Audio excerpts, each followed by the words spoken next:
महाराज की वैष्णव पुराण के अंतर्गत इसी का नाम दूसरा गरुड़ पुराण, धर्मकांड दूसरा नाम प्रेत कल्प। प्रथम अध्याय में बताया पाप पुण्य आत्मा व्यक्तियों के लिए कोई कष्ट नहीं और पापात्मा व्यक्तियों के लिए बहुत उपाय बताए धर्म धारण के लिए। इस लोक और परलोक में होने वाली दुर्गति का वर्णन, किस तरह से दुर्गति होती है उसका वर्णन 60 श्लोकों की संख्या।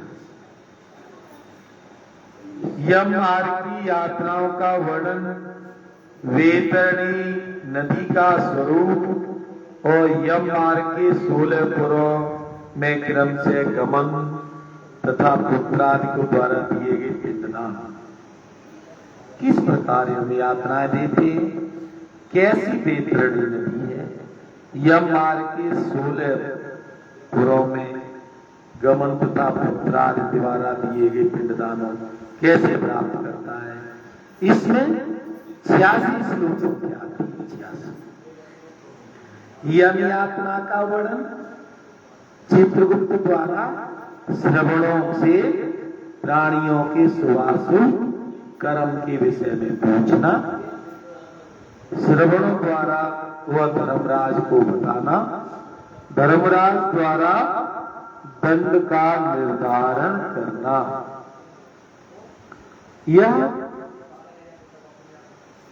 श्रवणी बताए ब्रह्मा के पुत्र, वो उनकी स्त्रियां सब लेखा जोखा चित्रगुप्त के सामने रख दिया और चित्रगुप्त ने वो धर्मराज के सामने रख दिया और धर्मराज ने फिर उसका दंड का निर्धारण कर दिया। कब इनको जे दंड देना चाहिए, इनकी ये कमी। नरक प्रदान करने वाले पाप का बहुत कर्म है, केवल इतना ही समझ लो कि जो कर्म हम अपने साथ नहीं कर सकते, अच्छा नहीं लगता, हम दूसरे के साथ करने जा रहे हैं।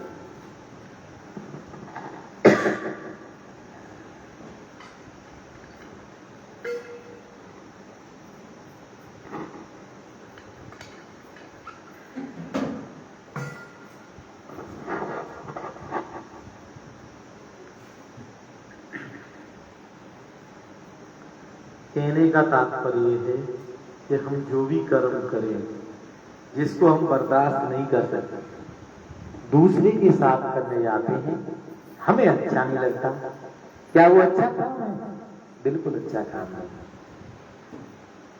यदि गाड़ी हमें पसंद नहीं है तो हम दूसरे को क्यों दें? चोरी हमें अपनी पसंद नहीं है, दूसरे की चोरी क्यों करें? इतना ही समझ लो। वैसे तो तमाम कर्म ही कर्म है। जिंदगी में जन्म लेने के बाद दो ही चीज आती है, शुभ कर्म और अशुभ कर्म। उसमें आप समझिए, इतना ही ध्यान रखें कि जो हम अपने साथ नहीं कर सकते दूसरे के साथ करने जा रहे हैं वो गलत है। कर्म के पाशक बस मनुष्यों को अनेक योनियों में कर्म के अनुसार से जन्म मिल गया। जब जन्म मिल गया फिर क्या हुआ? हमने पूरी योनियां 84 लाख भोग ली, 83,99,900।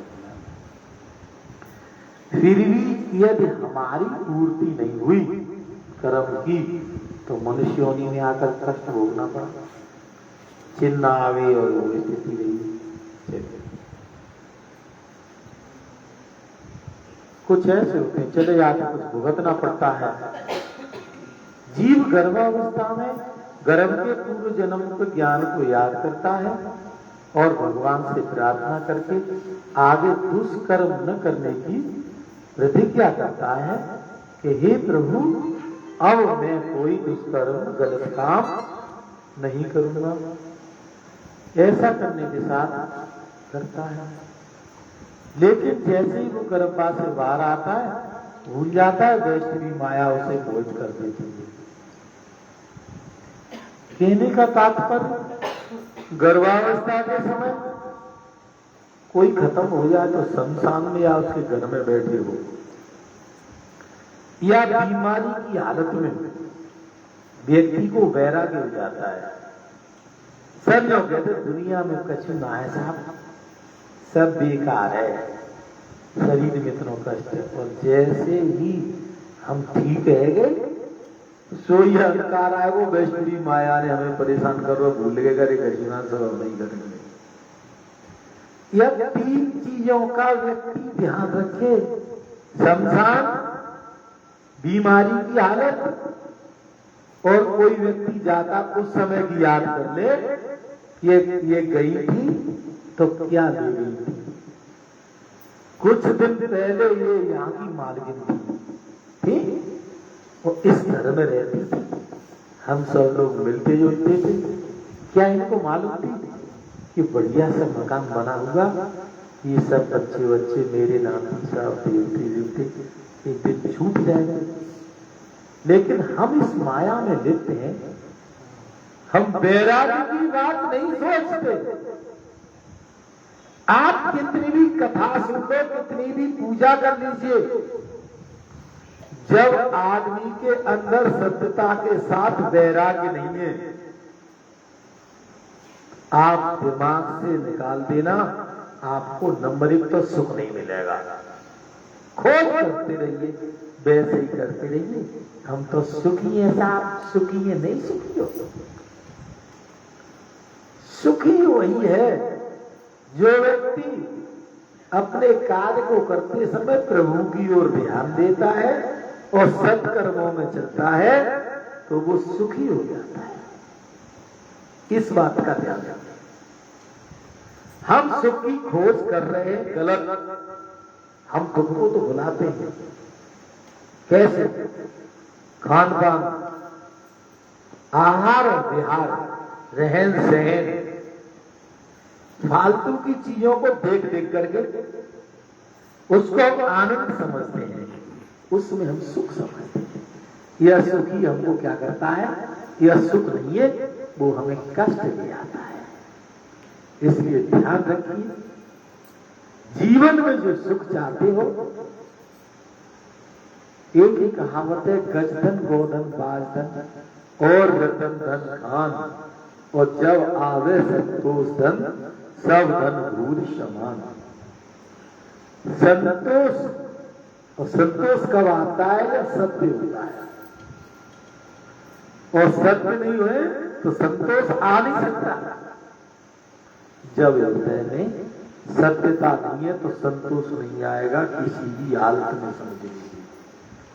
तो पहले हम सत्य पे आए, सत्य के बाद फिर क्या करें? जब हमारे साथ सत्य आ जाएगा, संतोष आया, और संतोष का सत्य, और सत्य के बाद शांति। शांति ऑटोमेटिक आ जाएगी।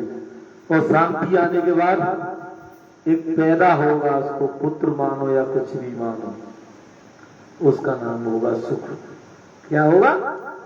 सुख। सत्य नहीं है संतोष, और सत्य नहीं है तो शांति नहीं है, और शांति नहीं है तो आप कोई कितनी भी बड़ी बात है, मैं ये कहता हूं वो सुखी कह दे। इसलिए इनको धारण करिए बातों को मन में। ये कथा हमें यही प्रेरणाएं देती हैं, इनको धारण करेंगे हम सुखी हो जाएंगे, फल की प्राप्ति हो जाएगी। बुला दिया पुत्र की महिमा। देखो जब पुत्र की महिमा का वर्णन आता है तो पिता से देकर पुत्र का ही स्थान आता है। पुराण की रचना होती और यदि वहां वो स्थिति आती तो ये पिता से शुरुआत हुई है, इसलिए यह पुत्र का वर्णन है। ऐसा वर्णन इसमें ऐसा नहीं है। प्रश्न इस बात का आता है कि यदि पुत्र है पति भी है तो पत्नी की क्रिया कौन करेगा? पुत्र को करनी चाहिए तो पति को करनी चाहिए। तो वो कहते गरुड़ पुराण में ऐसा लिखा है पुत्र की महिमा, पिता के द्वारा इसकी रचना हुई है। पिता का ऊपर लिखा गया है पुत्र करे पिता की क्रिया है, माता की। अब ये सारी क्रिया में तुम्हें भी बताऊंगा। इसी कहने का तात्पर्य है कि पति भी करता है। पुत्र है पति है, पहले पति करे। दिए गए पिंडदान से प्रेतत्व मुक्ति और उसके प्रतिपादन में राजा बब्रुवान पिंडदान से प्रेतत्व की किस प्रकार मुक्ति होती है यह भी बताया। दूसरी बात, राजा बब्रुवान की कथा वो भी पूरा सुनाया। फिर प्रेत कथा थी उसकी, राजा बब्रुवान की प्रेत कथा है। आत्रकालिक मणकाल दान मणकाल में भगवान स्मरण का महात्म, अष्ट महादानों का फल तथा धर्माचरण की महिमा। कोई व्यक्ति दुनिया से चला जाए तब हमें क्या करना चाहिए? एक एक चीज की डिटेल मैंने तुम्हें बता दी। इसके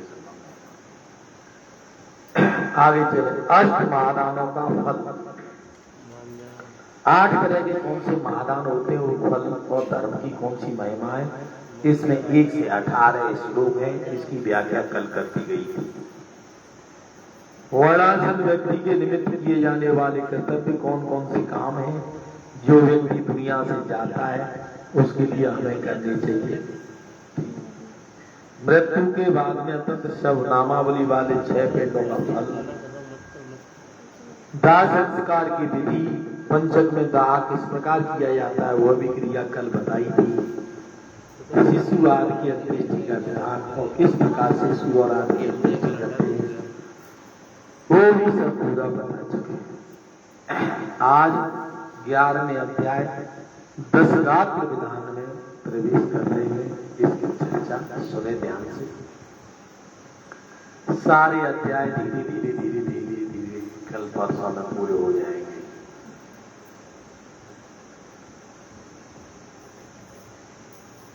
परसों का दिन मंगलवार होगा, उसके बाद बुधवार होगा।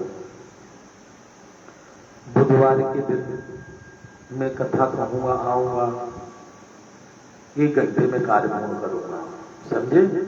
कुछ चीजें मुख्य बता करके लास्ट 17वां अध्याय है, पूजन वगैरह पुराण का करवाऊंगा। परसों है मंगलवार। अच्छा आपको ये बताओ, तुम में से कितने लोग हैं जो आज नए आए हैं और रोजाना आ रहे हैं उठते? नए वाले केवल अपना हाथ ऊपर को कर दो, आज ही आए पहले। सब रोज आ रहे हैं, सब रोज वाले हैं, ठीक है। कहने का मतलब कुछ आ जाते हैं कुछ चले जाते हैं, वो उनका अपना अपना भाग है। मेरा कहने का मतलब ये था कि रोज आ रहे हो तो रोज कथाओं को समझ रहे हो। परसों में तुम्हें फिर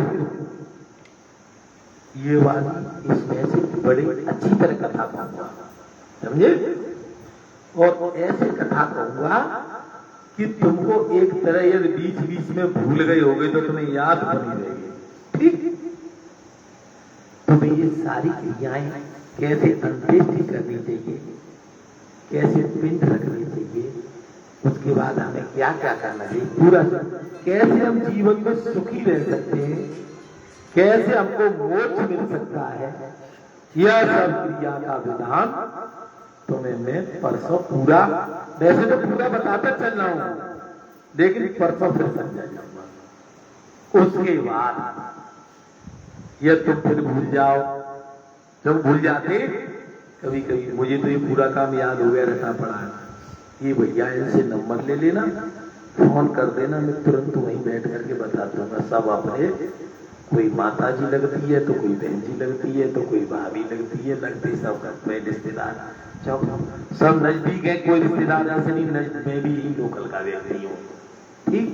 अभी 24-25 साल के समय से बात हुई, बाद में यही पैदा हुआ, यही सब काम हुए, यही पला पड़ा, सब जमीन जायदाद, सब मेरा परिवार है, मेरा घर है, तुम सब लोग मेरे हो, ठीक है?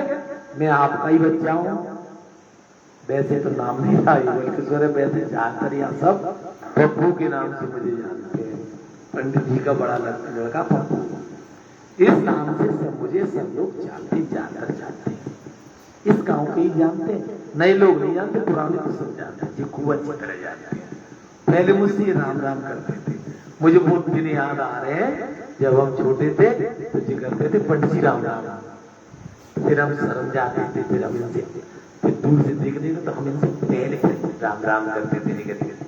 हम इसे राम राम नहीं करते थे, बालागिरी कर लेते थे। फिर हमने देखा, फिर एक दिन हमने पूछा इस बात को, बोले जी पंडित जी हैं और नेपथ्य ऐसे ऐसे। मुझे उस समय तक कोई जानकारी नहीं थी, चिपड़िया गए थे। जब मैं आया पहले दिन में जब इनको देखा तो मुझे वो 20-22 साल पहले की याद आ गई कि मैं 15-16 साल की उम्र पे, 14-15 साल की उम्र से जब रोयावान पढ़ना जाता था, तभी से मेरी इनसे रोयावान जाते थे तो ड्यूटी वगैरह करता। उस समय से इनको पता चल गया कि जो उनके लड़के पंडित जी के और ऐसे करके 15-16 साल लगभग समझ लीजिए 40 साल से मेरी बहुत नजदीकी थी। लेकिन ये 20-22 साल में थोड़ा मेरी रास्ता ये बदल गई। मैं इधर में लिखवाने रास्ते चलने लगा, इधर रास्ता कहने का तात्पर्य बहुत नजदीकी थी तो वगैरह। इसलिए आपको फिर बता दूंगा, चाहे जब घर बुला लेना, मेरे घर आ जाना। टूटला रोड कैलाश नगर में रहता हूँ, पुलिस चौकी के सामने। आइए, आपका घर है, रुकिए, बड़ी प्रेम से सब समझिए, ठीक है। छोटा सा मकान बनवा लिया, अच्छा पूरा परिवार वही रहता है, बढ़िया व्यवस्था है और बहुत की ऐसी रहने की। आश्रम है एक तरह। लेकिन एक ही बात है, यदि मैं आया हूं, इन बातों को सुनिए, समझिए, जीवन में लाभ होगा। तुम्हें राग सिखाने वाले बहुत पंडित मिल जाएंगे, गाना बजाना ये सब आज जो चल रहा है ना आजकल का, तुम्हें लगेगा बहुत अच्छा है। लेकिन एक बात बता दूं, जब तक वैराग्य की भावना दिल में नहीं आएगी और सभ्यता नहीं आएगी तो सुख नहीं मिलेगा, प्रभु का मार्ग हमें नहीं मिलेगा। हम उसी तरह रह जाएंगे जैसे अमृत का घड़ा हमने हाथों से तोड़ दिया। 10 गात्र विधान के अंतर्गत आज का जो हम प्रतिपादन कर रहे हैं उसको ध्यान से सुने। वो 10 गात्र क्या है? 10 गात्र में प्रवेश करते समय गरुड़वाच, गरुड़ जी ने प्रश्न किया है। वह प्रश्न ये है, 10 गात्र विधान में गरुड़ जी महाराज भगवान विष्णु से प्रश्न करते हैं, 10 गात्र विधिब्रूहि कृते सुगतम भवे पुत्रा भावे तो कुर्यादित्य में बद की सब। गरुड़ जी बोले, हे भगवान, आप मुझे 10 गात्र के विधि के बारे में बताएं, कृपा करें। इससे किस पुण्य की प्राप्ति होती है 10 गात्र से, समझ लेना। भगवान वाचा सर्व आरक्षाम प्रवक्ष्यामि 10 गात्र विधितव यदुष्टाम यह सत्पुरुषो मुख्यते पेत्र का धर्म। 10 गात्र विधि के करने से सत्पुत्र, जो पुत्र होता है, अच्छा पुत्र, सत्पुत्र माने अच्छा पुत्र, उसका वह पितृ ऋण से छूट जाता है, पिता के कर्जे से छूट जाता है। इसलिए 10 गात्र का करना चाहिए। कैसे करना चाहिए? शोक को त्याग कर धैर्य को धारण करके अपने पिता के निमित्त पुत्र को पिंडदान करना चाहिए। पिंडदान, पिंडदान करते समय आंखों से आंसू नहीं आने चाहिए, ठीक? समझ लेना। रोने के अश्रु नाक का मल ना किया जाती है। श्लेष आदि घृत चीजों के प्रेत को बेबस होकर भोगना पड़ता है। प्रेत को परेशानी आती है उस बेचारे को जो भोगना पड़ता है। इसलिए हमें ये नहीं करना चाहिए उसको करते समय। अतः रोना ठीक नहीं है, उस समय हम रोए नहीं, उस समय हम धैर्य को धारण करें जब पिंड की क्रिया कर रहे हैं। एक बात बताएं, जो पैदा होता है वो निश्चित मरता है, चाहे जीवन को सदा ये तो चलता रहने वाला है। आज ये कुछ माता जी बैठी है, मेरी माँ की उम्र की है, माँ है, माता है, भाभी भी होती है, वो भी माँ के समान होती है। एक बात बताओ, हम और तुम्हें ये नहीं लग रहा कि कल हम पैदा हुए थे, कल पढ़ने जाते थे और कल शादी हुई थी और पता नहीं चला एक रील सी बन गई? ऐसा ही लग रहा है।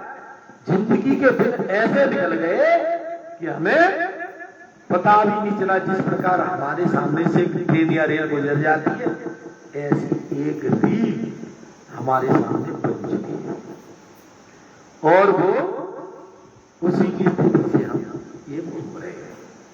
इनको कुछ ज्यादा लग रहा है।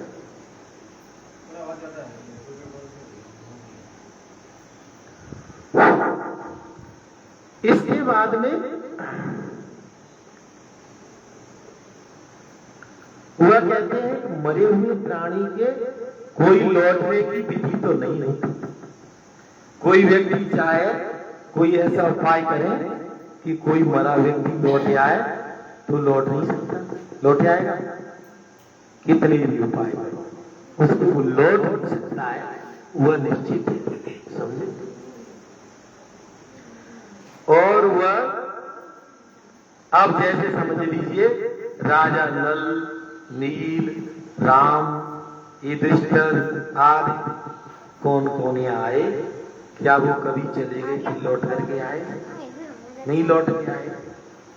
भगवान राम आए, कृष्ण आए, उनके इतिहास रह गए जिनको हम लोग पढ़ते हैं और चलते रहते हैं।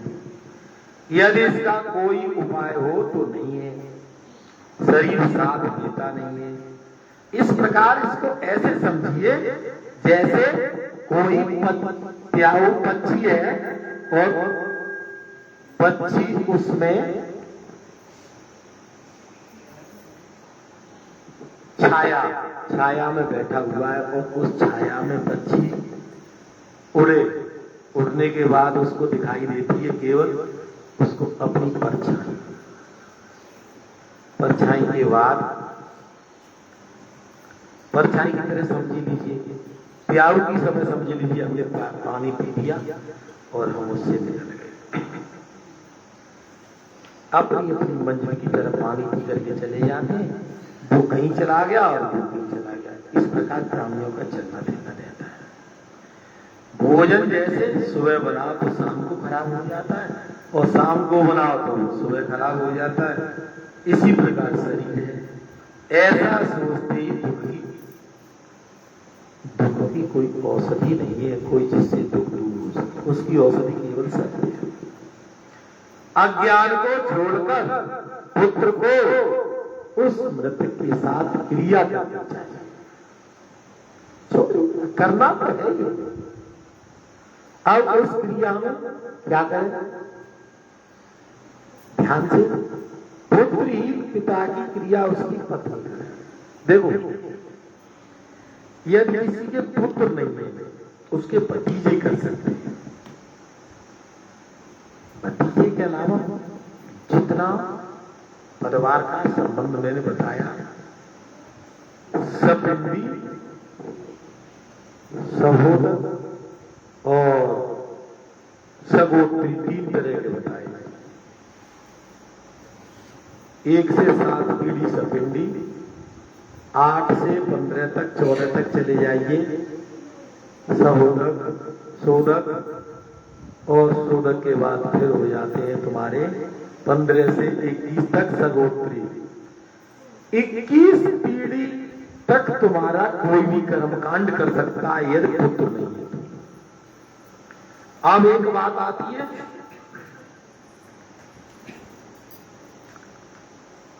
कुल खानदान परिवार में कोई नहीं है, कौन करे? कोई मित्र करते, अब कोई नहीं, घर पे पत्नी है तो पत्नी को कर देना चाहिए।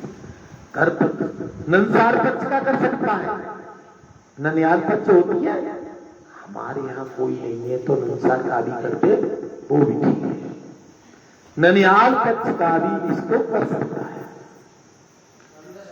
पुत्री पिता की क्रिया यदि उसके यहाँ कोई नहीं है तो क्या करेगा? उसके लिए एक स्थिति ये है कि उसके लिए जब अब कोई स्थिति नहीं है लास्ट में, तब उसकी पत्नी करे, और पत्नी की स्थिति भी नहीं है, समझे? अब कोई नहीं है तो उसका कुल का पुरोहित या पंडित जी करे, यहां तक बता दें। इसका लोप नहीं होना चाहिए। इस प्रकार इसका पूरा बताया। अब इसका ठीक लिया गया है, समझ लीजिए।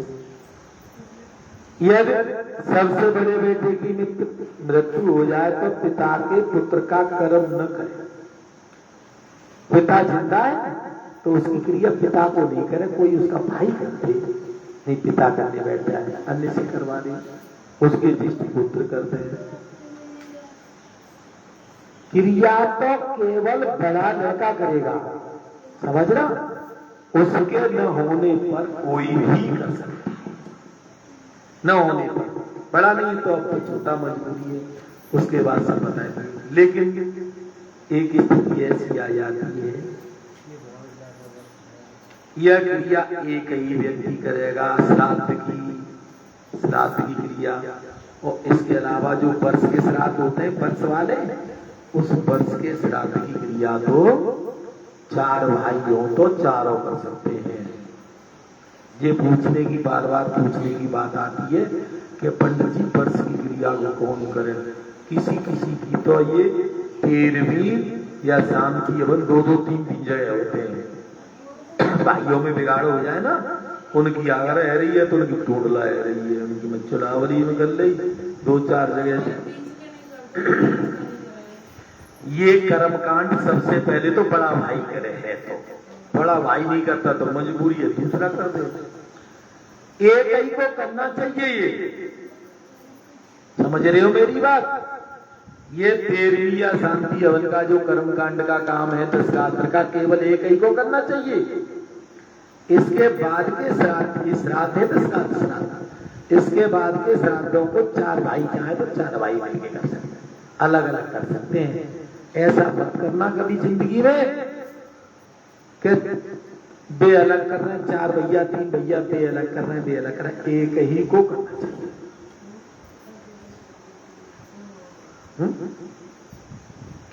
अब 10 रात्र का विधान क्या है? 10 रात्र का विधान ये है कि 10 के दिन हमें 10 रात्र करने वाले को एक बार भोजन करना चाहिए, भूख पे सोना चाहिए। इस समय जिस पोजीशन में सदा शुद्ध रहना चाहिए, भगवान का ध्यान करना चाहिए। माता पिता की क्रिया करने से वह पुत्र या पति बहुत फल प्राप्त करता है। फल की प्राप्ति कौन सा फल प्राप्त करता है?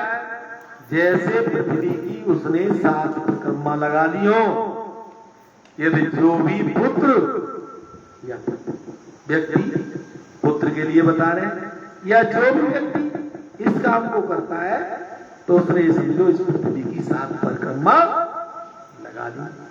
समझना, 10 रात्र को करने वाली बरसी होने तक एकारी धूम से क्रिया करता है, समझे? कार्य पूर्ण होने पर एक कार्य करके इससे गया श्राद्ध का फल प्राप्त होता है।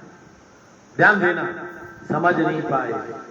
1 साल तक जो व्यक्ति जमीन पर लेटकर एक बार भोजन करके, अब भूख लगेगी, ज्यादा लगेगी कि नहीं?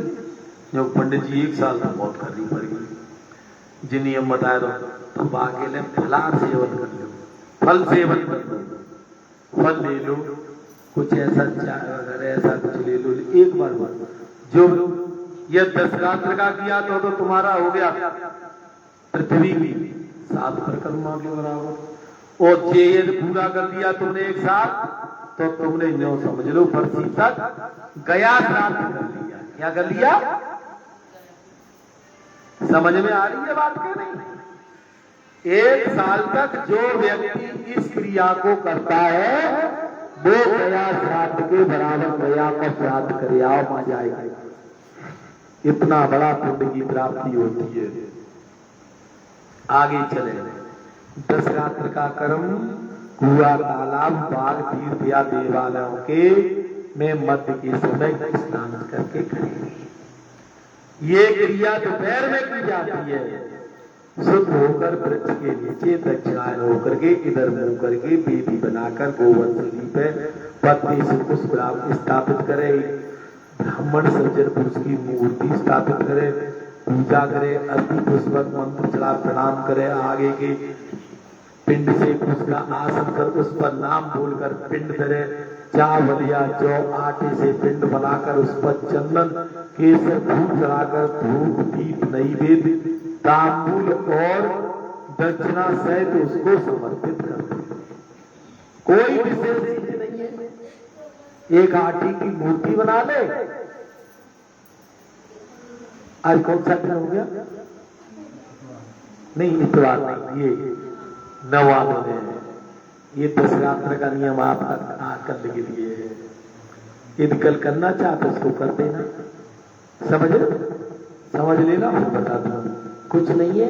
एक आटे की मूर्ति सी बना लो या पिंड बना लो, थोड़ा लंबा सा, टीका लगाओ, नहाए धो करके प्रणाम करके और उस थोड़ा सा वहां कुछ रख लो, जय दाव, और दाव करने के बाद चावल जौ आटे को कोई पिंड बनाए लो, धूप की बत्ती जगा लो, और जिन थोड़ो घर से बाहर काऊ मंदिर या गांव के बाहर कोई ऐसी जगह देख लो, बाग बगीचा, कोई पेड़ वेड़ के नीचे बैठे दक्षिण की तरफ मुंह करके, और ये बस वही उसको करके छोड़ दीजिए। कौओं के लिए दूध रख दीजिए, अन्न दूध मिला के पानी रख दो, अंजलि लेकर के, इनका नाम लेकर सब इनके प्रसूत लेकर के, अनन्य फल लेकर के, ऐसा करके वहां पर प्रेत शब्द इनका नाम लेकर इस कार्य को हम पूरा करते हैं। समझ में आई? कोई बड़ी बात नहीं है। केवल एक पिंड बनाना है, उस पर ये सब स्थापित करना है, उसकी पूजा करनी है, टीका बीका लगा करके, थोड़ा कौओं के लिए आटा और यही बताया, और कुछ बताया में से भी चल वगैरह है। मुझे फिर पूछ लेना। वो ये पिंड की क्रिया 10 गात्र कहते हैं। विधवर किया जाता है इस प्रकार। अन्न के 9 पिंड थे, 9वें दिन घर से सब लोग, और 9वें दिन अब सब लोग तब ये लगाते, तेल भी नहीं लगाते। 9वें दिन स्नान करते, थोड़ा तेल लगाते, 9 स्नान बोलते। यहाँ पे पूरब में हो तो इस बात को समझेंगे। पूरब में 9वां स्नान होता है, अपने यहाँ होता है। बाहर स्नान करके ध्यान करे, लाभ से भूले मृतक को स्त्री के उसके आगे चलकर घर में जाए। 9वां स्नान करके, 9वां। अब अपने यहाँ तो होता नहीं, अपने यहाँ तुरंत कर देते। अपने कुल की वृद्धि के लिए धान के लावा, धान को लावा का मतलब लाई, लावा मतलब लाई होते, हील मान लो, बाय आपस में बांट ले और ऐसा प्रयोग करें। दूध में डालकर प्रयोग कर सकते हैं। 10वें दिन उस दिन क्रिया करे, उड़द के दाल की टिक्की बना ले, उड़द की दाल पीस ले और ऐसे करे एक पिंड बना ले, थोड़ा सा मिठाई रख ले, और इसके बाद भगवान का ध्यान करे। कट्या ब्राह्मण होते हैं, उनको कौशिक ब्राह्मण के नाम से जाना जाता है, और ऐसा ब्राह्मण मिल जाए तो उसको मिठाई खिला दे। क्या करे? उस दिन मीठा खिला दे कट्या ब्राह्मण को। 10वें दिन और मिट्टी को वही बाहर करके छोड़ दे पत्थर पे, नमस्कार करे, भगवान को नाम ले, अच्युतम केशवम राम नारायणम कृष्ण दामोदरम वासुदेवम हरे श्रीधरम माधवम गोपिका वल्लभम जानकी नायकम रामचंद्रम वंदे। ऐसा दान करके वो मुक्ति देते हैं। प्रार्थना करके इसका प्रतिदिन पाठ करें, पढ़े, स्नान करके घर त्याग। तो हम कुछ नहीं करवाते तो तुम्हें यहाँ श्री कृष्ण गोविंद हरे मुरारी बुलवा देते कि नहीं? इसलिए बुलवा देते हैं कि आप लोग, कहने का मतलब इसको आप बोले तो ये आपको भी मुक्ति मिल जाए, भगवान का नाम हो जाए। ठीक है, समझ में आई बात? ऐसे करके आप भगवान का ध्यान करें।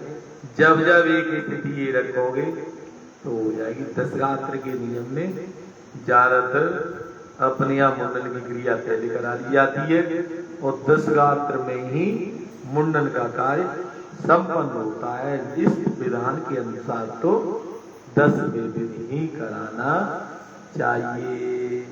लेकिन लोक रीति के कोई उसी दिन करा लेते हैं, कोई 30 दिन करा लेते हैं, कोई 5 दिन करा लेते हैं। फिर जो कहते हैं पंडित जी खाना कहाँ से आएगा, घर में खाना बनता नहीं है। तो मैं तुम्हें एक बात बता रहा हूं, ध्यान रखो।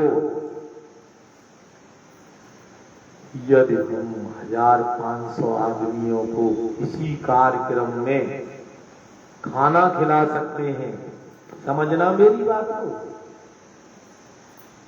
इतने बड़े गांव परिवार में तो वो व्यक्ति हमारे 10 दिन भी निकाल सकते हैं।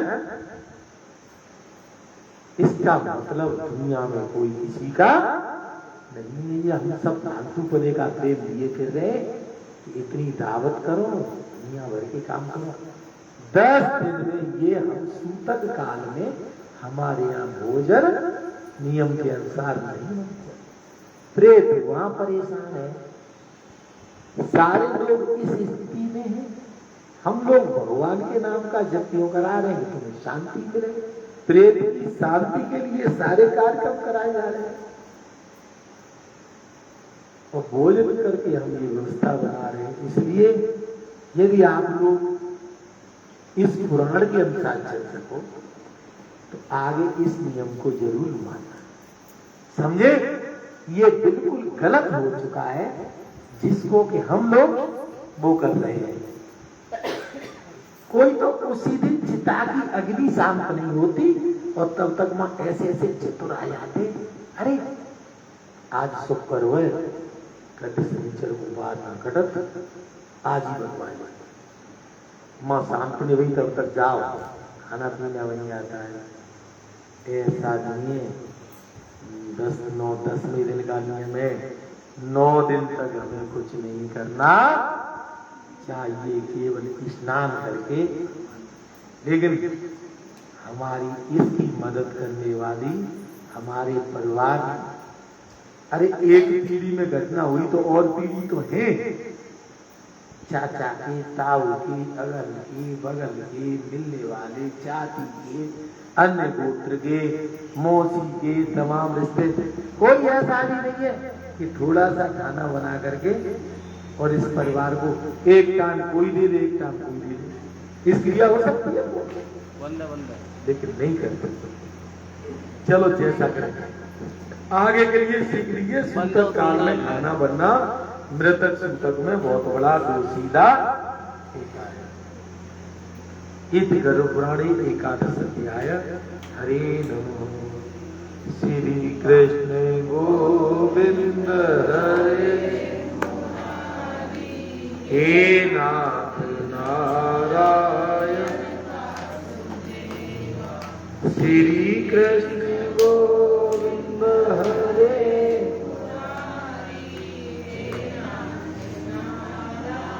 यण वासुदेवा। श्री कृष्ण गोविंद हरे, नारायण वासुदेवा। श्री कृष्ण गोविंद हरे,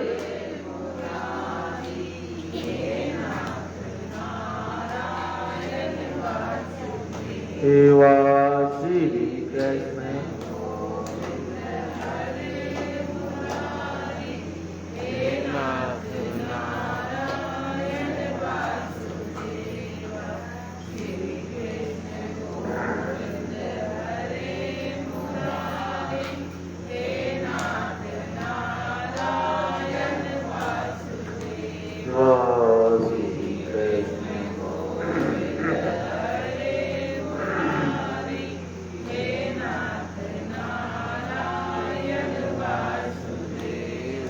नहीं चाहिए दिल दुखाना किसी का, सदा ना रहा है जमाना किसी का। बोलो, नहीं चाहिए दिल दुखाना किसी का, सदा ना रहा है जमाना किसी का। आएगा बुलावा तो जाना पड़ेगा।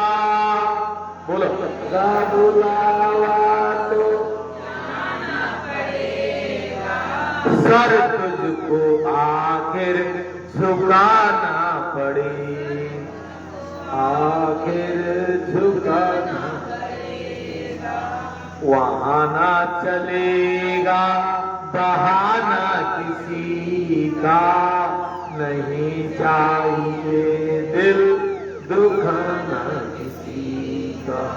वहां ना चलेगा बहाना किसी का, नहीं चाहिए दिल दुखाना किसी का, सदा ना रहा है जमाना किसी का, नहीं चाहिए दिल दुखाना किसी का।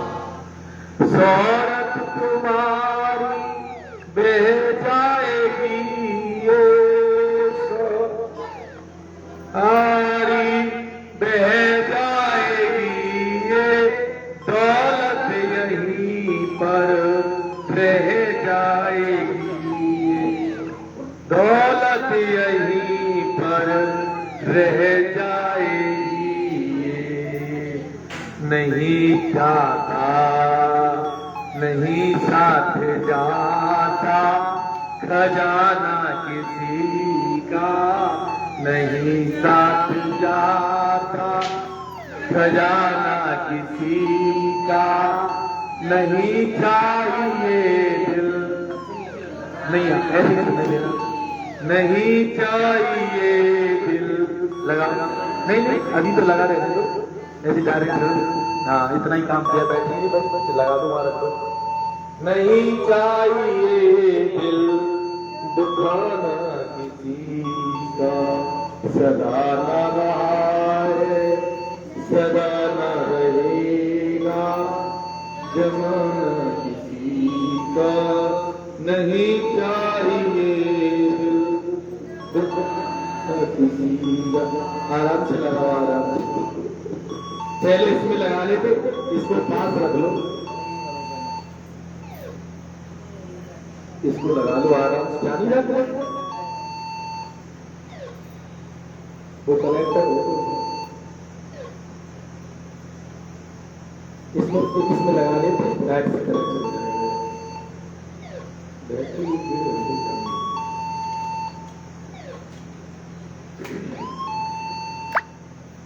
और उसको आगे बढ़ा दो, डायरेक्ट दिल्ली से कर दो, नीचे नीचे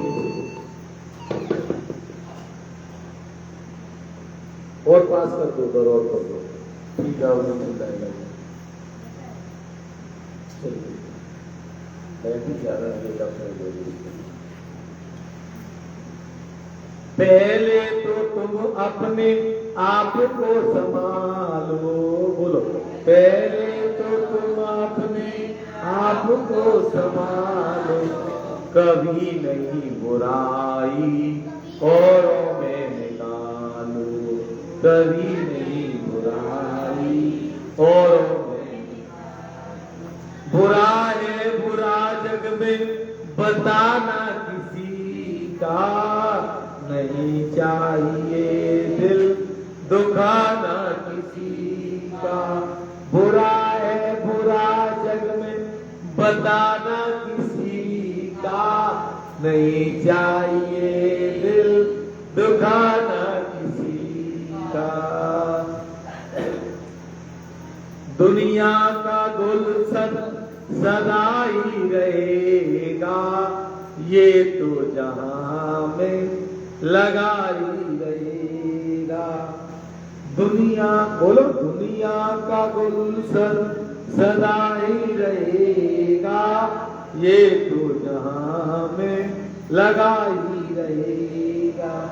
आना किसी का जग में, जाना किसी का, आना किसी का जग में, जाना किसी का, नहीं चाहिए दिल दुखाना किसी, सदा ना रहा है जमाना किसी का, नहीं चाहिए दिल दुखाना। बोलिए विष्णु भगवान की, गरुड़ जी महाराज की जय, प्रेत जी महाराज की जय। इसके माध्यम से बताया, क्या समझ में आया? पीछे वाली बहन हंस रही थी, कुछ समझ रही थी बात को? किसी क्लास में पढ़ती है, ध्यान रखा करो, अच्छी बात है। वही बच्चे जो पढ़ते हैं आगे बढ़ते हैं। न हो साथ कोई, अकेले बढ़ो तुम, सफलता तुम्हारे चरण चूम लेगी, है ना? पुनः क्या किसी के होगा है, संमित्र करता तुम्हारे चरण चूम लेगी। ध्यान रखा करो। देखिए, जब किसी का बुलावा आएगा तो निश्चित जाना पड़ेगा, वो सिखाएंगे बात। इसके माध्यम से कोई ऐसे नहीं, सिर झुकाना है, झुकना पड़ेगा। लावान जीवन में ये विधाता के हाथ बात होती है। कोई भी व्यक्ति कहे मैं धनवान हो जाऊं, नहीं हो सकता। कोई चाहे मेरा यश है जाए, नहीं कर सकता। कोई कहे वो भगवान चाहेगा तभी ये काम पूरा होगा। पता नहीं जब तक ये तुम्हारी दौलत रहे। तमाम हम लोग सबको मालूम है, कोई कभी होता था इस गांव का पैसे वाला, फिर कोई दूसरा हो गया। ऐसे ही होते, कभी कोई धनवान हो जाता है, कोई गरीब हो जाता है। कई स्वार्थ का पता नहीं, जाते समय खजाना साथ नहीं जाता है। कहने का तात्पर्य, किसी को मत कुछ सोचो, केवल अपने आप को समझो। दूसरों में कभी बुराई नहीं निकालनी चाहिए। यदि किसी को बुरा कह दिया तो एक बात समझ लो, वो तुमसे लड़ जाएगा, झगड़ जाएगा। इसलिए कहने का मतलब ये है कि किसी को बुरा कहना ही बहुत बुरा है। आजकल तो चुपचाप रहो, कहीं भी मानना है। यह तुमने कोई कह दी बनाना बुरा, तो दुनिया भर की उल्टी सीधी सोच, किसी की मत करो बुराई करना।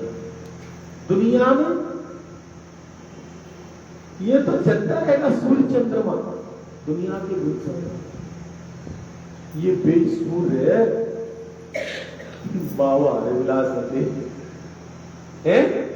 हरिविलास बाबा तो जानते भाई, ताल में मैंने देखे, मैं छोटा घोड़ी पे चलते बे चले गए, सूर्य देखिए, रामकिशन बाबा चले गए, रुद्र प्रसाद बाबा चले गए, सालिक राम जी चौधरी पंडित जी बाबा चले गए। इतनी उम्र से मैंने सबको देखा है, मेरी गोलियों में देना आता था मैं कहीं। वृंदावन रुद्र प्रसाद बाबा, रामकिशन बाबा जाते थे साथ साथ, भाई बाबा भी साथ जाते थे। वो कहते फिलहाल तू अपने बाबा बेच को ऊँट ले ले। हमने भी ऊँट हम जानते ही ना, ऐसे रह जाते जाते। लेकिन सब बाबा चले गए और सूर्य नहीं गया, चंद्रमा नहीं गया, राम और कृष्ण नहीं गए, और हम लोग बुढ़े हो गए धीरे धीरे चलने की तैयारी में। काम 10-11-12 साल के 57-58 तक पहुंच रहे। बताइए, देखो अपने, इसलिए ये दुनिया का गुलशन खिलता रहेगा। इसलिए जाना किसी का जाना, किसी का आना, उन दिनों को याद करो। इसलिए कभी भी दिमाग में इस बात का टेंशन मत लिया करो कि हमें यहाँ से जाना है, और ये जितना दिन बढ़िया करे, सही करे, भगवान की पूजा पाठ में निकल जाए। आप एक बात ध्यान रखना, 2-3 दिन का समय होगा, मैं यहाँ से चला जाऊंगा। ये कार्य पूजा कराने के बाद, भगवान की कथा सुनाने के बाद, लेकिन आप लोगों को ये समझ याद आएगा 2-4 वर्ष में, कितने समय वो लगाता था, अच्छी अच्छी भजन कथाएं सुनाता था, भगवान की चर्चा कर, भगवान की तो करना पूजा, भगवान की चर्चा चल रही है, सत्संग, उसी का नाम सत्संग है। जहाँ सत्य की बात हो, कोई वैसी बात नहीं। यहाँ चढ़ाए थे तो मां चढ़ाए थे हैं कि बधाई गाए थे, कि गीत गाए थे, यही हो रहा है। चोट में बधाइयां नहीं बजती थी। भगवान की पूजा में बीच में नहीं चढ़ाना चाहिए, कई बार में चढ़ाती थी। अब बीच में नहीं चढ़ाए तो 2-3 बार नहीं गया तो पैसा नहीं आया, इसलिए अब दुनिया का ज्यादा ही हो गया, इसके बारे में कुछ नहीं कह सकते। भगवान की पूजा में पूजन होने के बाद भगवान का आह्वान, उनकी चर्चाएं चल रही है, उनको श्रवण करिए, बाद में चढ़ाइए। जो आपके मन में भाव आए, बीच में नाम चल रहा है, कुछ नहीं चल रहा। इस 12वें अध्याय में प्रवेद एकादश कर्त निरूपण और दशगात्र का पूरा विधान बता दिया है, इसका ध्यान समझा दिया। बृहस्पति मध्यम षोडशी, उत्तम षोडशी और नारायण बलि के बारे में बहुत ज्ञान की चीज है। मैंने कल कुछ लोगों से विशेष कहा था अंतर जो आना, लेकिन नहीं आए। संख्यावन दिनों दिन कम होता चला जा रहा था। ठीक है, हम तो केवल इनको सुनाने आए, शेष लोग आ जाए तो दे जाए ज्ञान। गाढ़वाच एकादश न्यामी विदिन्द्रो सुरेश्वरा रतो सर्ग विधानम चंदी जगदीश्वर गर्भनिका हे सुरेश्वर। 11वें दिन के कृत्य विधान को भी बताइए हे जगदीश्वर। बृहस्पति की विधि भी बताओ, बछड़ा छोड़ने वाली। भगवान वाच, भगवान कहते एकादशी गंतव्य रात्रि जलाशय और क्रिया सर्वा कड़ियाम प्रयत्न निमंत्रेण ब्राह्मणाश्च वेद शास्त्र प्रायणम मुक्तिं च नमस्कृत्य कृतांजलिं। 11वें दिन प्रातः काल, देखो 10 दिन का कल का बता दिया, और 11 दिन प्रातः काल जलाशय पे जाकर के और हृदय क्रिया को संपन्न करे। वेद शास्त्रों का अभ्यास करने वाले ब्राह्मण को निमंत्रित करे। वेद शास्त्र को जानने वाले बड़ा योगी पढ़ा लिखा व्यक्ति इस कर्म कांड को विधान से करता हो, हाथ जोड़कर प्रणाम करते प्रेत मुक्ति के लिए प्रार्थना करें। इसकी मुक्ति कैसे हो सकती है? आचार्य जी भी आए, वो भी नहा धो करके संध्या पूजा पाठ करके अपना पवित्र होकर के आए, वो भी ऐसे ही चले आए। उसके लिए भी नहीं है, उसके लिए सत्य गुण, ईमानदार होना चाहिए, सत्यवादी होना चाहिए, योग्य होना चाहिए, भक्ति और ज्ञान का भंडार होना चाहिए। भक्ति नहीं है, पूजा पाठ नहीं करता, भावात्मक दृष्टि से कार्य नहीं करता, उसके अंदर ज्ञान का भंडार नहीं है, वो इस कर्म कांड को कराने लायक। मामा टेंट का सामान आ गया, टेंट का सामान। इस प्रकार के आरंभ करे, 10 दिन तक भूत विस्तार करके बिना उसको क्या करे, 10 दिन तक मृत के नाम गोत्र का उच्चारण मंत्रों के बिना 10 दिन तक तो वैसे योगा करना चाहिए, और 11वें दिन वेद का पिंडदान मंत्रों से करना चाहिए। 11वें दिन की क्रिया मूंग गए। अब कल पिंडदान की क्रिया हो, कल तो 10 रात्र 10 पंडो पशु पिंडदान की क्रिया होनी चाहिए। पिंडदान की क्रिया क्या होती है समझ लो, 16 पिंड बनाए जाते हैं, और 16 पिंड बनाने के बाद वेद मंत्रों से उनका 11वें दिन पूजन किया जाता है, और 16 पिंड भगवान के नाम से होते हैं। उनको कर्म कांड की स्थिति गंगा जल इत्यादि स्थापित करके उसको ये सब फिर भगवान विष्णु की मूर्ति, ब्रह्मा जी की मूर्ति। अब विष्णु जी की मूर्ति सोने की होती है, सोना बहुत महंगा है, तो ध्यान रखना, एक तांबे का कोई तार ले लेना, चाहे छिल्ला बना लेना, उस पर सोने की बूंद रखवा लेना। एक चांदी का ले लेना, एक तांबे का ले लेना, एक लोहे का ले लेना। सोने से भगवान विष्णु, तांबे से ब्रह्मा जी, और कांसे से वो चांदी से ब्रह्मा जी, और तांबे से भगवान शंकर प्रसन्न होते हैं और लोहे से प्रसन्न होते हैं यमदूत। इसलिए 4 तार हमें रखने चाहिए, 4 छल्ले बनाने चाहिए। मूर्तियां काले में की मूर्ति बनानी चाहिए। अब मूर्तिकार मूर्ति नहीं बना पाए तो तुम अपने घर में छल्ले ही बनवा लो, एक पैर सोने का वो लगवा लीजिए। समझ गए मेरी बात? कहीं समझे? ये बेटा परसों का काम है और परसों ये तैयार करके ये उसके पिंड का वो करके 16 पिंड लगाकर और ये चारों की वहां ब्रह्मा विष्णु महेश और ये अपनी पूजा कराई जाए। और पूजा करने के बाद 16 पिंडों पर 16 प्रकार के देवता होते हैं, रुद्र है, शंकर है, विष्णु है, सूर्य है, उनके 16 नाम है। उनका पूजन दक्षिणाभिमुख होकर के अपसव्य होकर के करना चाहिए। यह क्रिया पूरी करें और विष्णु और ब्रह्मा यमराज के नाम से तर्पण का काम करके 10 गांठ श्राद्ध को स्थापित करें। पितरों के उद्धार के लिए गाय दान करें। यदि गाय दान किसी ने पहले कर दिए तो ठीक है, और नहीं किया तो चांदी की गाय बनवा दिया करो। गाय की, समझ रहे हो? सीख लो, सीखो। ये क्रिया 11वें दिन होती है, 11वें दिन होती है ये क्रिया।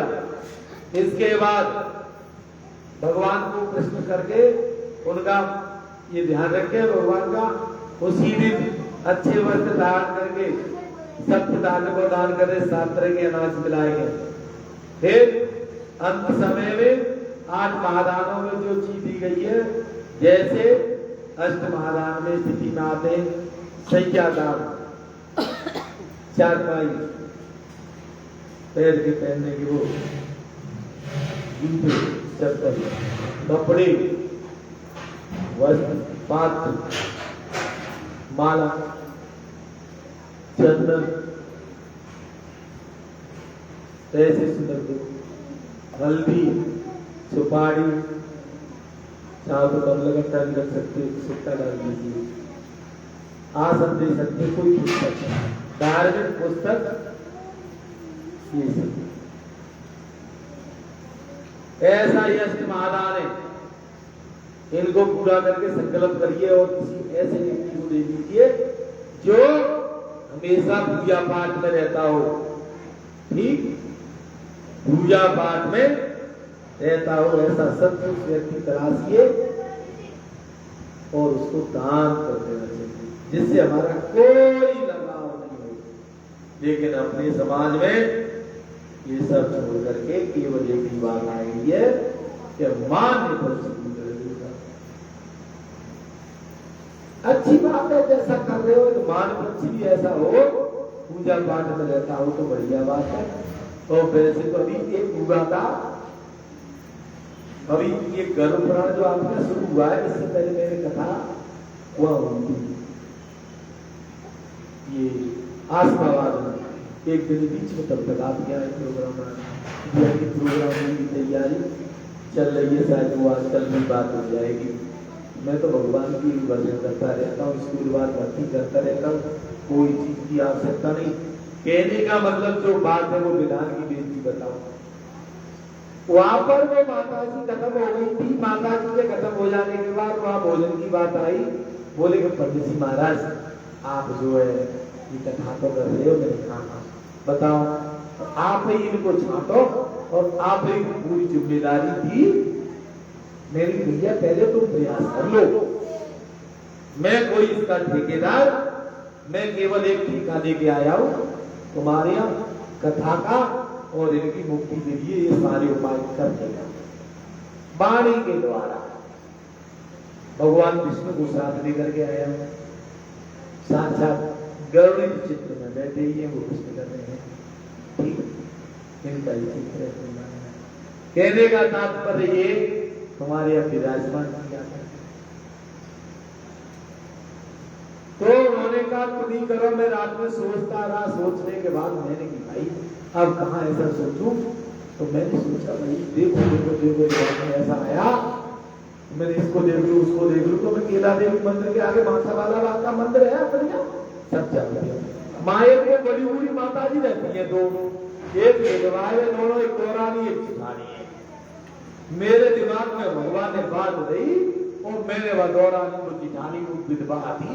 मैंने की अम्मा फिर नौता आए सब तुम खानो खाएगी और अपनो जो सामान मिले मेरी जी माता की पूजा में रहते तो भैया अरे वक्त जाते भैया कोई नहीं मिले वो।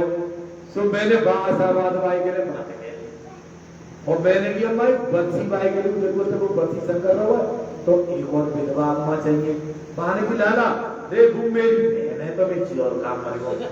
ठीक है अब मैंने की अम्मा 24 ब्राह्मण ऐसे चाहिए 25 जो पूजा पाठ करते हो।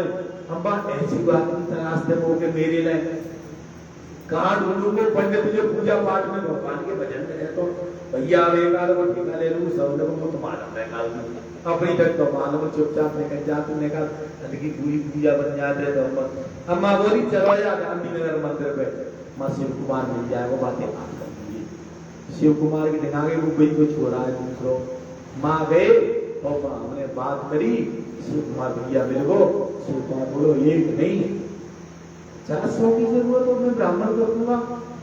ठीक है मेरी भैया जा गाँव में बाकी पूरा कराए रे मोटे ने कह दी मैं तुम्हारे पास लगाए वो उसने क्या किया उसने ऐसी बढ़िया व्यवस्था करी ज्यादातर मंदिर की पूजा करे वाले पुजारी पढ़े वाले अच्छे अच्छे टीका लगा के बड़े आदमी समय पे पहुंच गए और मैंने जितना भी दान की क्रिया थी वो सब उनको हो गया दान अच्छा। इसलिए विचार करके सब पुरुषों को दान देना चाहिए वही दान लगता है अन्यथा हम तुम औपचारिकता पूरी कर लो तो कर ले भैया तो फिर चाहे नौक ले चाहे जैसो कर ले जैसे बात अपने मर्जी। वेद इस बात को कहता है कि हमेशा हमको बृहस्पति विधान से प्रेम करती थी। अब गैया वाली बात आ गई तो गैया में एक बात बता रहा हूँ गैया नहीं थी चांदी की गाय मंगवा लो एक कटोरी ले लो छोटी सी 2 रोल उसमें रख दो उसमें थोड़ा सा रुमाल का कपड़ा डाल दो छतरा कर ओढ़ नहीं पाएगी। अब तुम इतनी बड़ी बनवाओगे चांदी की तो बहुत महंगी आएगी पंडित जी जाने तो खाद वाली ले लो सस्ती पड़ेगी है। तो इसलिए उसको अपना करके छोटी सी क्रिया करके और उसका पूजन करा के उसकी गले में इतनी बड़ी रस्सी बांध लो कलाई बांध दो पंडित जी दे उसको तुम क्या करो प्रणाम करके तो ये तुम्हारा गायदान हो गया बेतनी का काम हो गया। और उसके बाद एक काम ये कि आप लोग अब प्रसव दान नहीं कर पाया बैल की बात बताई जिंदगी में नहीं छोड़ पाया समझ रहे हो मेरी बात को समझ में तो आ रही है। बैल को नहीं छोड़ पाए तो क्या करें 11वें दिन ही एक आटे का बैल बनाए और बैल बना करके उसके विधान से भी उसका पूजन करते बस और ऐसा करके उससे मुक्ति मिल जाती। ऐसे शरीर चीज और कोई और उसको बैल को फिर तड़पड़ कर दो उसको छोड़ दो उसको छोड़ खाने के लिए नहीं वो प्रयोग किया जाएगा उसको ऐसे बाहर कहीं छोड़ दीजिए गाय वाय को निकला दे उसको ऐसे छोड़ देते जैसे कहीं बाहर कहीं रखे आएगा उसको कोई भी जानवर खा गया उसकी बात करना चाहिए। ठीक है अगर गाय के लिए ब्राह्मण के लिए लाल नेत्र वाले पीले सिंह वाले सफेद पेट वाली काली पीठ वाला बछड़ा छोड़ना चाहिए।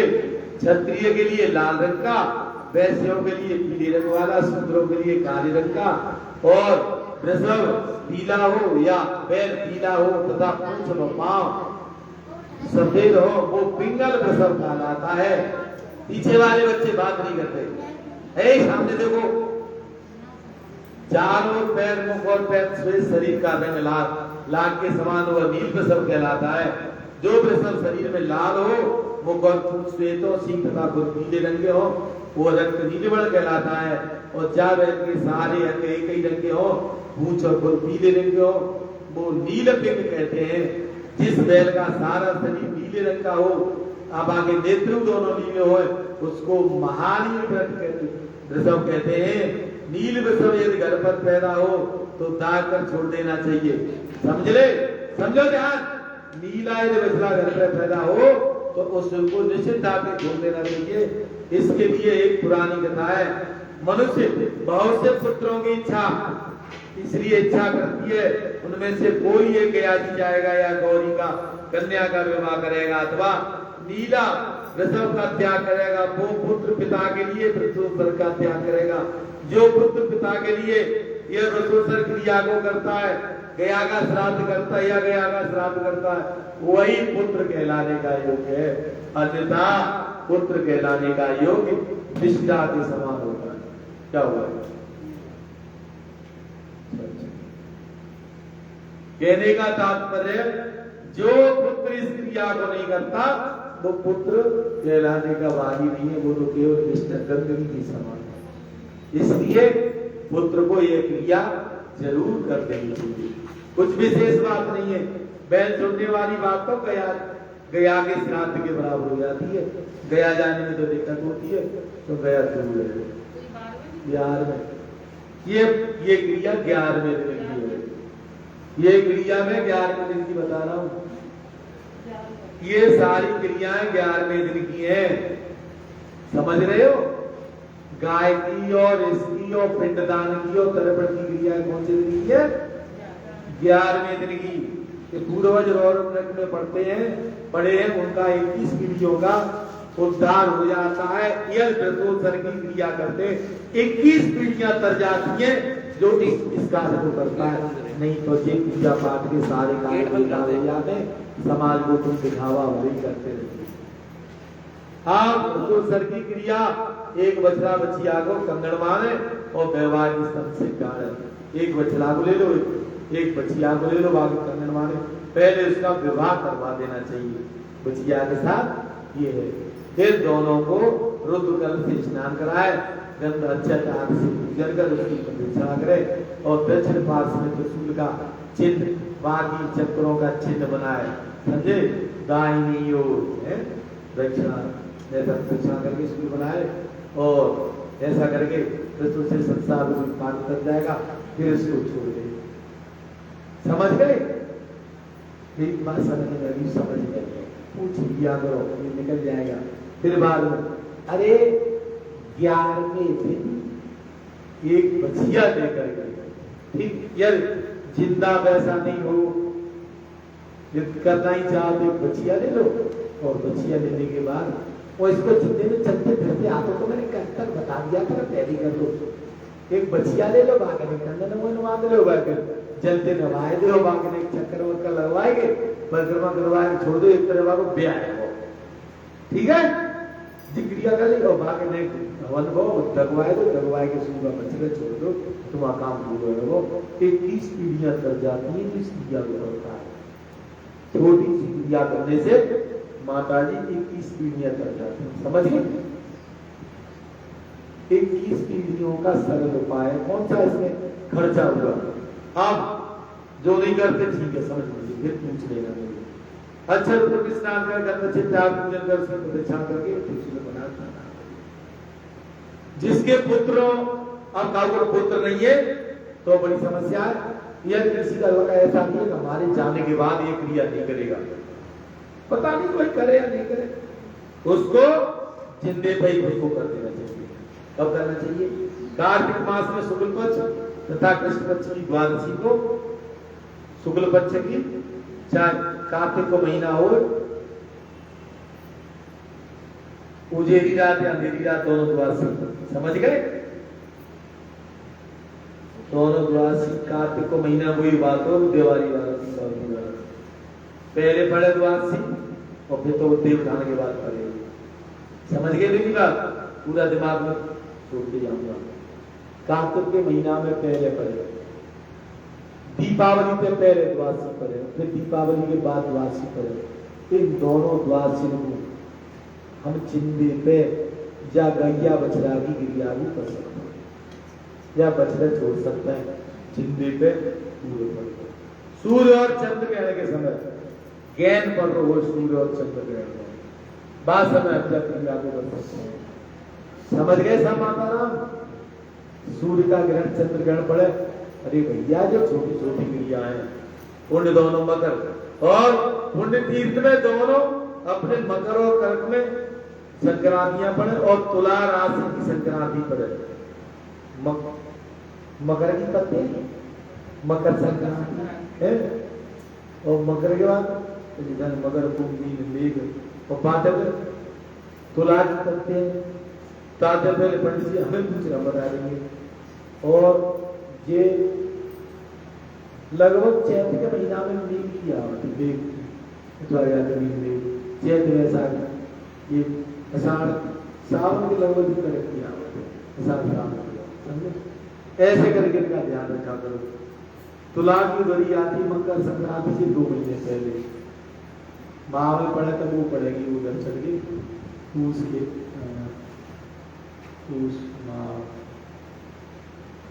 भादों को आदमी वो पड़ेगी।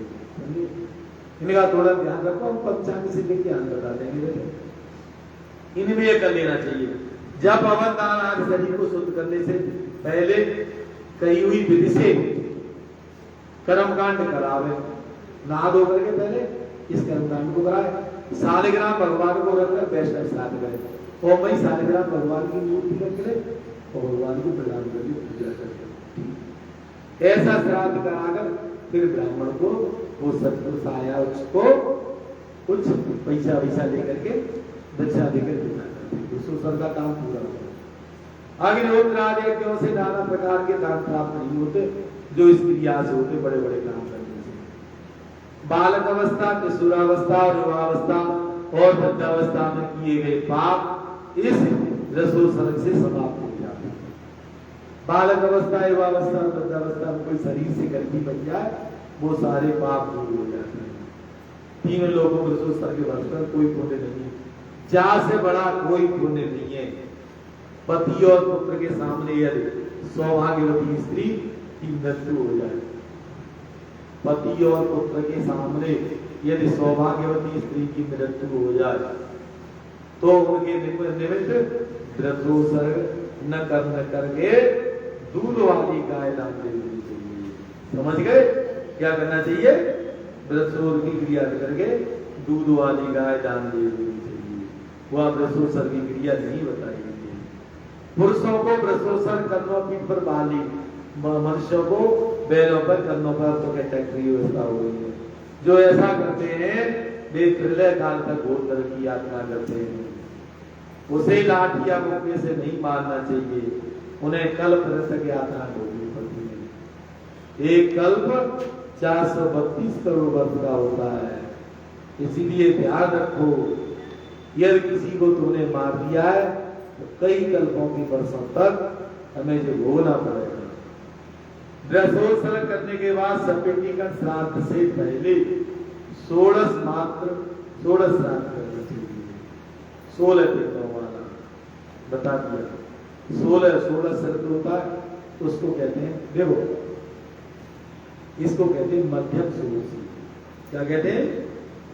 16 पिंड बनाए जाते हैं और पिंड को ये कार्य पूरा किया जाता है। ऐसे ऐसे रखते, कोई 2 3 4 8 ऐसे रखते, सब पहले दूध चढ़ा, फिर दही चढ़ा, फिर शहद चढ़ा, और इस क्रिया को निर्वाह कार्य पूर्ण करते हैं। पहली जो तुमने पूरी कर ली है 10 दिन तक, वो कौन सी हो गई? वो हो गई तुम्हारी मलिन षोडशी।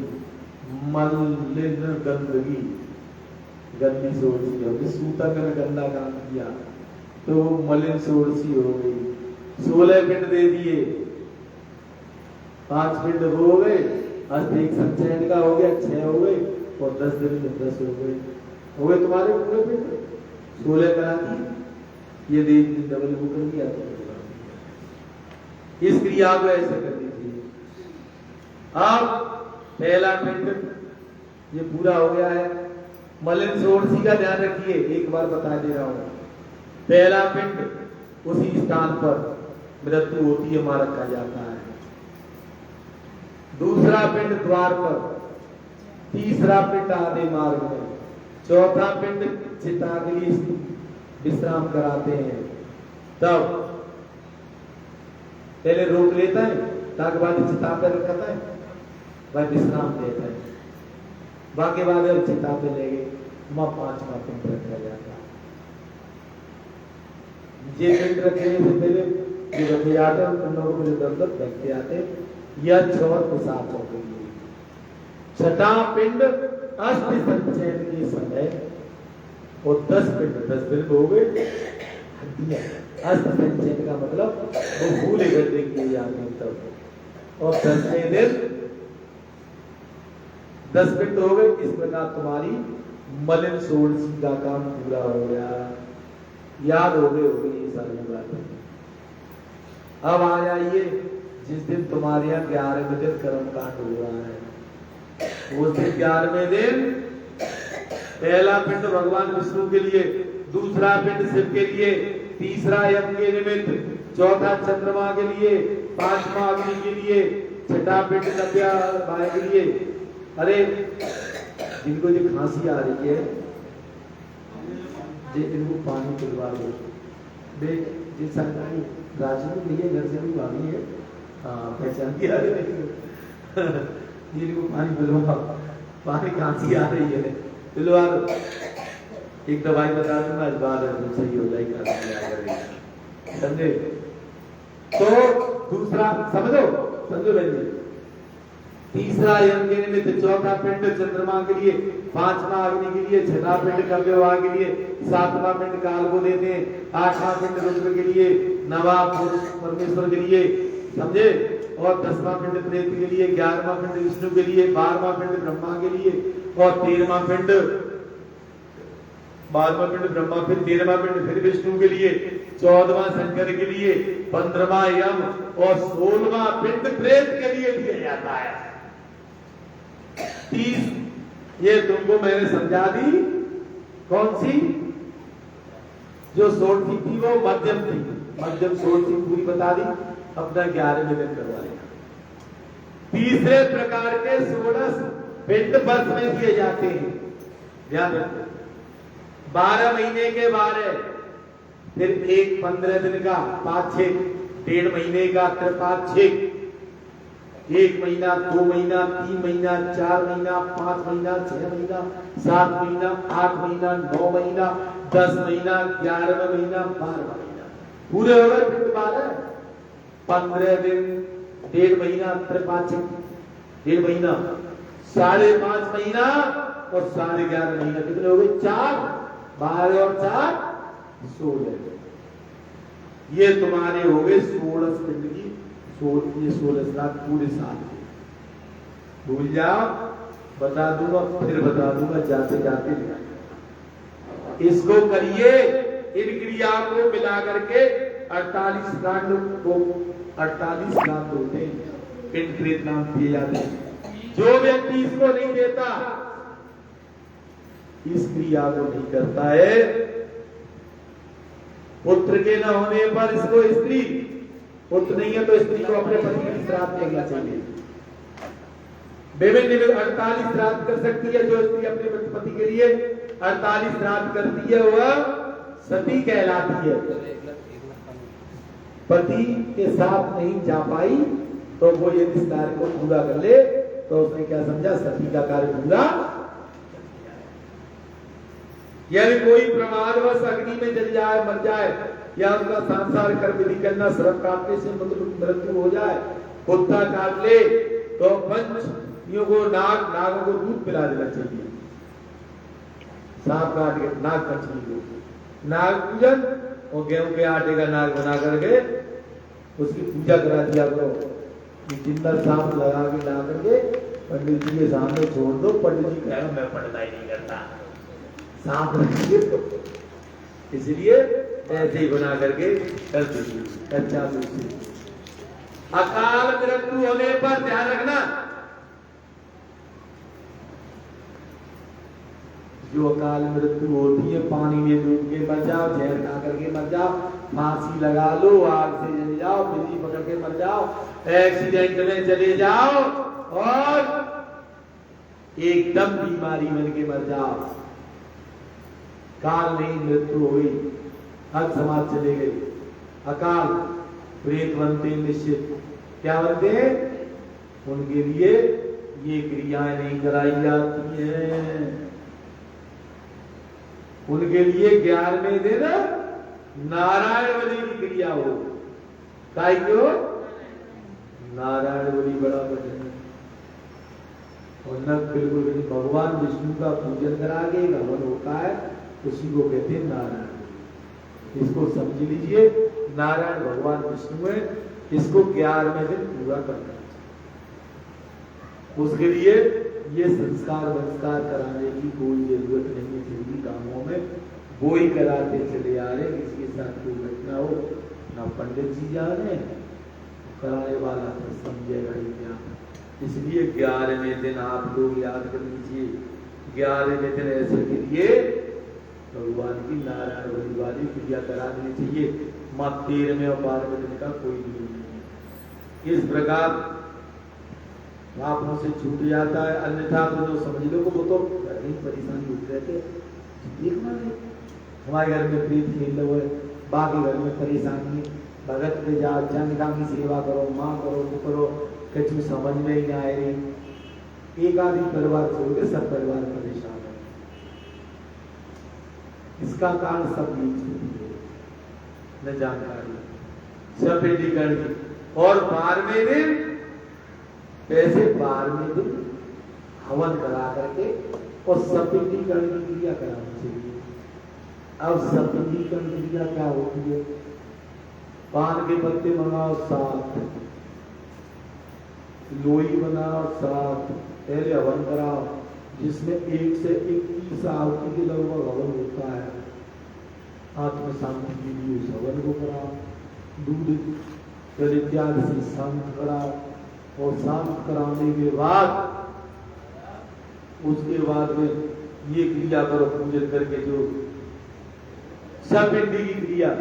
6 पिंड बनाए जाते हैं, 1 मृतिका बनाया जाता है, 3 बनाए जाते हैं सास की सास और फिर बाकी सास, माता नहीं पिता और फिर बाबा और परबाबा, 3 और के पिंड बनाए थे। 6 बाप रखे ले, पान के पत्ता और पान के पत्ता का कुछ तिल और तुलसी, कुछ तिल और तुलसी 6 रखे पंडित जी, और उन्हें बुलाए थे जिंदगी जी कार्यक्रम में। 12वें दिन का जी कार्यक्रम बताना, जब वो टीरी चिल्लाते कर रहे हैं 12वें दिन, और पहले हवन करावे, फिर शांत करावे, और बाकी बात में सपिंडीकरण की क्रिया को कर दे, और सपिंडीकरण की क्रिया को वो पिंड जो होगा ना माता जी समझ लो, एक पिंड 7वां वो प्रेत का होगा। यदि स्त्री है तो स्त्री वाले पिंडों में मिलाओ, माता, सास, बिनकी सास और बिनकी सास सीख लेना, बहुत कठिन चीज है। पुरुषों के साथ स्त्री का मेल इसमें नहीं किया जाता, लेकिन साथ में जब बरसी की सपिंडी करते हैं उस समय उस पिंड को 6 जगह मिला देते हैं, समझे? उस सब मिलाया जाता है। जो सपिंडी की क्रिया नहीं करते उसको उसके पितरों में नहीं मिलाते, उनको माता जी पितृलोक में जगह नहीं मिलती, को मिलाई नहीं। तो इसलिए पितृलोक में मिलाने की सबसे बड़ी क्रिया यही है, इसलिए सपिंडी जरूर करानी चाहिए। समझ गए भैया? ये सपिंडी करने की क्रिया मैंने करी। इस प्रकार जो करता है वो उद्धार हो जाता है। अन्य जन का घर का दान करे, कैसा बता दिया, कुछ बच्चों का मृत्यु के अवसर दिया के काम करे, अंजलि को देकर बाहर सपिंडी करके सूत्र निकल जाए, सही पत्ता इत्यादि धर्मशास्त्र। इस प्रकार यह कार्य पूरा करते, ये कार्य इति करो प्राणी द्वादश अध्याय। हरे नमः। श्री कृष्ण गोविंद हरे मुरारी, हे नाथ नारायण वासुदेव। श्री कृष्ण गोविंद हरे मुरारी, हे नाथ नारायण वासुदेव। श्री कृष्ण गोविंद हरे मुरारी, हे नाथ नारायण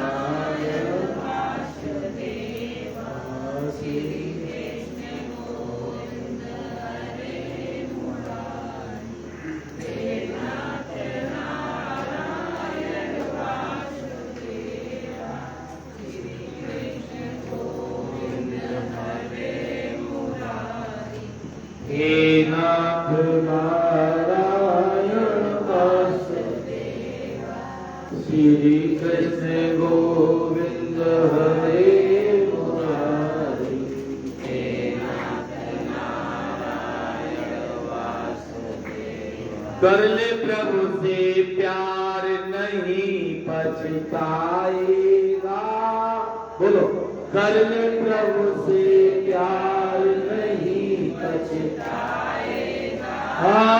झूठा है संसार के धोखा खाएगा झूठा है संसार की धोखा खाएगा कर ले प्रभु से प्यार नहीं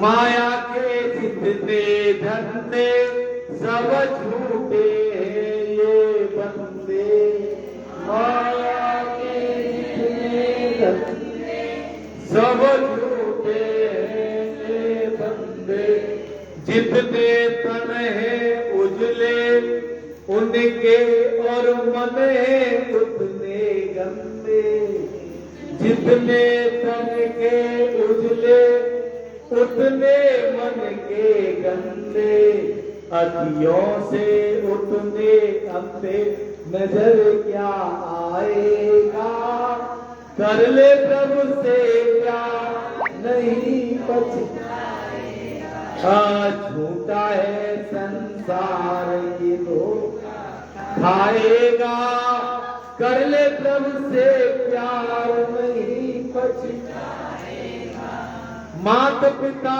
सुख नारी मतलब की रिश्तेदारी माता पिता सुख नारी मतलब की रिश्तेदारी जब चलेगी तेरी सवारी रह जाएगी दौलत सारी चलेगी तेरी सवारी रह जाएगी दौलत सारी संग नहीं जाएगा झूठा है संसार की धोखा खाएगा कर ले प्रभु से प्यार नहीं पछताएगा झूठा है संसार की धोखा खाएगा ले मान गुरु क्या कहना दिन चार जहां है रहना बोलो ले मान गुरु का कहना दिल चार ये रहना सुख दुख है सब सहना पर हर भजनों में रहना सुख दुख है सब सहना पर हर भजनों में रहना काम यही आएगा वो झूठा है संसार की धोखा खाएगा कर ले प्रभु से प्यार नहीं पछताएगा झूठा है संसार की धोखा खाएगा धन दौलत माल खजाना यह संग तेरे न जाना दोनों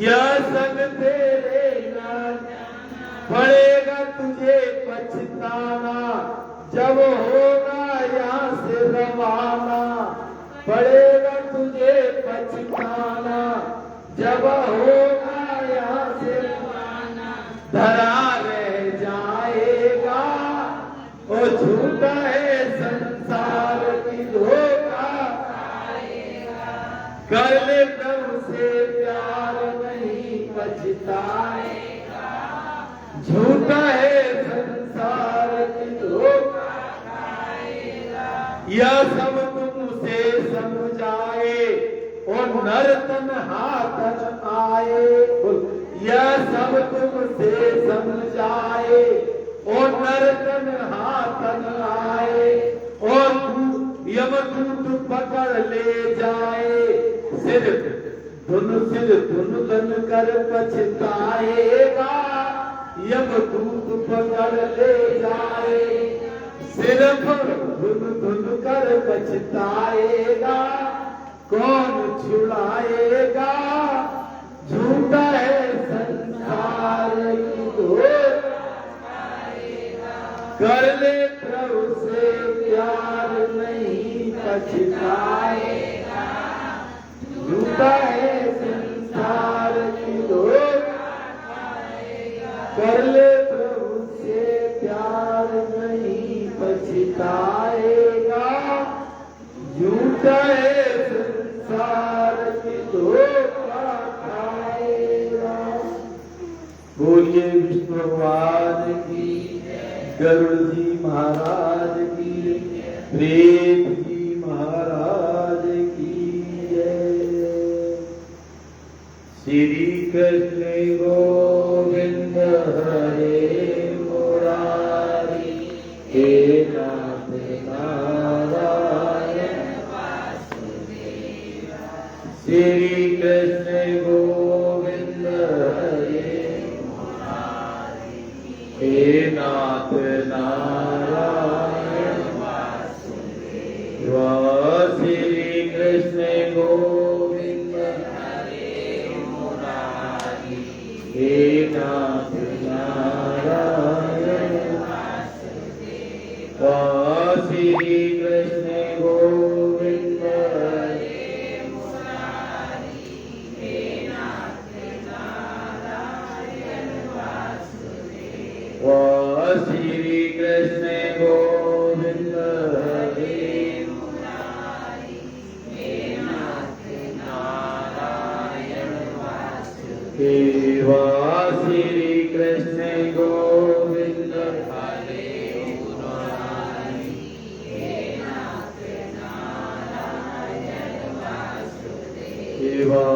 श्री कृष्ण गोविंद हरे मुरारी, हे नाथ नारायण वासुदेव। आरती प्रीत कल्प की जय, आरती प्रीत कल्प की जय। अपनो जन्म सफल कर लीजिए, अपनो जन्म सफल कर लीजिए। अनुचित कर्म करे जीवन में, अनुचित कर्म करे जीवन में। कष्ट मिले परलोक गमन में, कष्ट मिले परलोक गमन में। नरक लोक के दर्शन कीजिए, नरक लोक के दर्शन कीजिए। आरती प्रीत कल्प की कीजिए, आरती प्रीत कल्प की कीजिए। अपनो जन्म सफल कर लीजिए, अपनो जन्म सफल कर लीजिए। अच्छे कर्म करे जीवन में, अच्छे कर्म करे जीवन में। सुख मिले परलोक गमन में, सुख मिले परलोक गमन में। स्वर्ग लोक के दर्शन कीजिए, स्वर्ग लोक के दर्शन कीजिए। आरती प्रीत कल्प की कीजिए, आरती प्रीत कल्प की कीजिए। अपनो जन्म सफल कर लीजिए, अपनो जन्म सफल कर लीजिए। प्रीत कल्प यह ज्ञान करावे, प्रीत कल्प यह ज्ञान करावे। परलोक गमन का मार्ग बतावे, परलोक गमन का मार्ग बतावे। हरि नाम सुमिरण कर लीजिए, हरि नाम सुमिरण कर लीजिए। आरती प्रीत कल्प की कीजिए,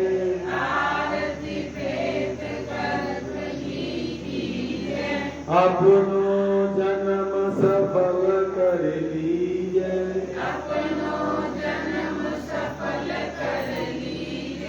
आरती प्रेत कल्प की कीजे,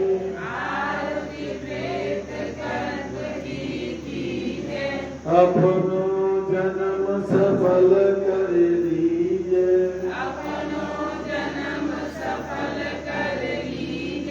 गायत्री मंत्र 5 बार बोलेंगे।